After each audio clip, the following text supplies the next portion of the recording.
Nicholas clocks, एक convicted murderer, ने हाल ही में एक ऐसा इंटरव्यू दिया जिसने पूरी दुनिया को हैरान कर दिया। उसने इंसानी मांस के स्वाद के बारे में बात की। क्लॉक्स, जो एक फ्रेंच सिटीजन है, ने मर्डर और लाश की बेअदबी के लिए जेल काटी है। उसके जुर्म बहुत ही भयानक थे। उसके हालिया इंटरव्यू ने लोगों के गुस्से को फिर से भड़का दिया। इंटरव्यू में क्लॉक्स बिल्कुल शांत और कंपोज्ड रहा। उसने कैनिबलिज्म के अपने एक्सपीरियंस को डिटेल में बताया। इस अजीबोगरीब शांति ने कई दर्शकों को परेशान किया। उन्हें उसका मैटर ऑफ फैक्ट टोन बहुत ही अनसेटलिंग लगा। इंटरव्यू जल्दी ही वायरल हो गया। लोगों ने इसे सोशल मीडिया पर खूब शेयर किया। बहुत से लोग डर गए, कुछ बस उत्सुक थे। क्लॉक्स के बयानों ने एक बहस छेड़ दी। ये बहस एक कन्विक्टेड किलर को प्लेटफॉर्म देने के एथिक्स के बारे में थी। इंटरव्यू ने क्लॉक्स के जुर्मों की भयावहता को वापस ला दिया। इसने उसके साइकोलॉजी के बारे में भी सवाल उठाए। कोई इतने शांत तरीके से इतने टैबू सब्जेक्ट के बारे में कैसे बात कर सकता है? इंटरव्यू ने इसे देखने वाले सभी लोगों पर एक गहरा प्रभाव छोड़ा। क्लॉक्स का इंसानी मांस के बारे में डिस्क्रिप्शन खास तौर पर खौफनाक था। उसने इसकी तुलना अलग अलग तरह के मांस से की। उसने कहा कि इसका स्वाद घोड़े के मांस जैसा था। उसने यह भी कहा कि यह थोड़ा मीठा था, सूअर के मांस जैसा। उसके डिस्क्रिप्शंस बड़े विविड और डिस्टर्बिंग थे। उसने एक डिस्टर्बिंग ऑब्जर्वेशन भी दिया। उसने दावा किया कि मोटे लोगों का मांस ज्यादा स्वादिष्ट होता है। उसे पतले लोगों का मांस कम अपीलिंग लगा। इन डिटेल्स ने उसकी कहानी में और भी डर पैदा कर दिया।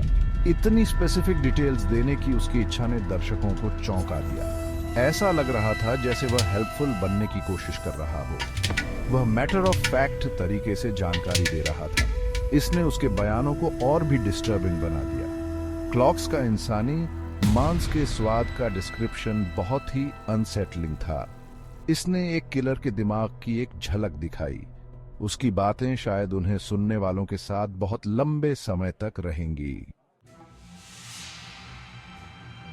क्लॉक्स की इस राह की शुरुआत उसकी जवानी में ही हो गई थी। उसे मौत से एक अजीबोगरीब लगाव हो गया था। इसी लगाव ने उसे मुर्दाघर में काम करने के लिए प्रेरित किया। यहीं पर उसकी डार्क अर्जेस ने जन्म लिया। उसने शरीर के अंग चुराना शुरू कर दिया। 1984 में उसने एक भयानक जुर्म किया। उसने थियरी बिस्सोनियर की हत्या कर दी। सिर्फ जान लेने से संतुष्ट नहीं, उसने अपने शिकार का खून भी पी लिया। इस घिनौने हरकत ने उसकी दरिंदगी की गहराई को दिखाया। क्लॉक्स के जुर्मों ने फ्रांस को हिलाकर रख दिया। उसे गिरफ्तार कर लिया गया। पुलिस को उसके पास से शरीर के चुराए हुए अंग मिले। उन्हें हथियार, नाजी यादगार और चुराई हुई आईडी भी मिली। इन चीजों ने एक डिस्टर्ब्ड दिमाग की तस्वीर पेश की। उसे हत्या और कब्र खोदने का दोषी पाया गया। कोर्ट ने उसे 12 साल की जेल की सजा सुनाई। उसने सिर्फ 7 साल ही जेल काटी। उसकी जल्दी रिहाई ने कई लोगों को नाराज कर दिया। उन्होंने इसे न्याय का मजाक समझा।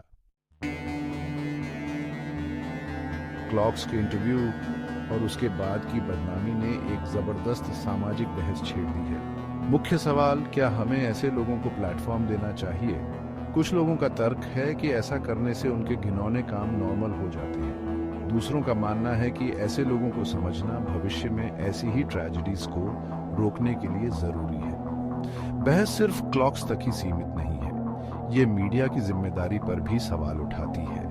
क्या वे ऐसी डिस्टर्बिंग कहानियों को दिखाकर हिंसा को सेंसेशनलाइज कर रहे हैं, या क्या वे जनता को जानकारी देकर और मुश्किल विषयों पर बातचीत को बढ़ावा देकर अपनी ड्यूटी निभा रहे हैं? इसके एथिकल इम्प्लीकेशंस बहुत गहरे हैं। एक तरफ कॉपीकैट क्राइम्स की संभावना है। डर इस बात का है कि क्लॉक्स को प्लेटफॉर्म देने से दूसरे लोग भी उसके नक्शे कदम पर चल सकते हैं। दूसरी तरफ फ्री स्पीच का आर्गुमेंट है। क्या हमें सबसे डिस्टर्बिंग वॉइसेस को भी सेंसर करना चाहिए?